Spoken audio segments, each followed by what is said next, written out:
Napakaganda mo, nakaka-proud ka. Mga salitang hindi ko pa naririnig mula sa'yo, Ama.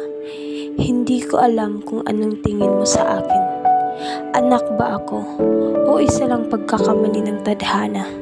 Minsan, naiisip ko, bakit parang hindi ako tanggap? May mga salitang binitawan mo noon na parang latay sa puso ko. Hindi ka maganda, sabi mo. At ang mga salitang iyon, Ama, hindi mabubura, hinding-hindi.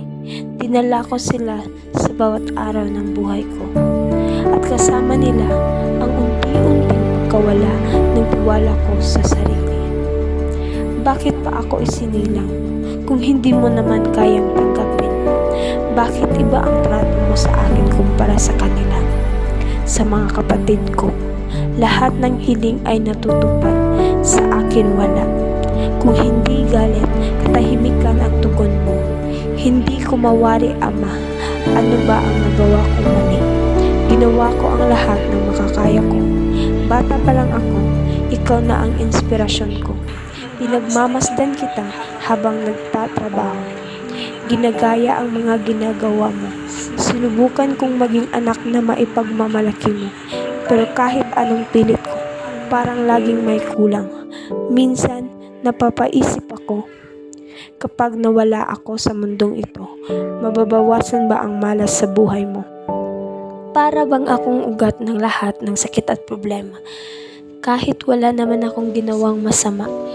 At hindi lang mga salita, Ama. Masakit din ang mga kamay mong tila parusa ang hatid. Pero alam mo ba, mas masakit pa rin ang mga salitang binitawan mo. Mas matalim kaysa sa kahit anong palo. Mas mabigat kaysa sa kanilang parusa. Ama, minsan gusto kong isigaw, ako pa rin ang anak mo. Hindi man ako perpekto, ako ang bunga ng dugo at pawis mo. At sa kabila ng lahat, umaasa pa rin ako na balang araw maririnig ko rin mula sa iyo. Napakabuting anak mo. Pero ngayong nagbago na ako, dahil sa pinagdaanan ko, hindi mo ako masisisi. Ama, lahat tayo may sariling laban at ang akin ay araw-araw kong pinapasan. Sana, Ama, dumating ang panahon na makita mo na ako'y sapat, na ako'y karapat-dapat at na sa kabila ng lahat ng sakit, hindi kailanman nawala ang pagmamahal ko sa iyo.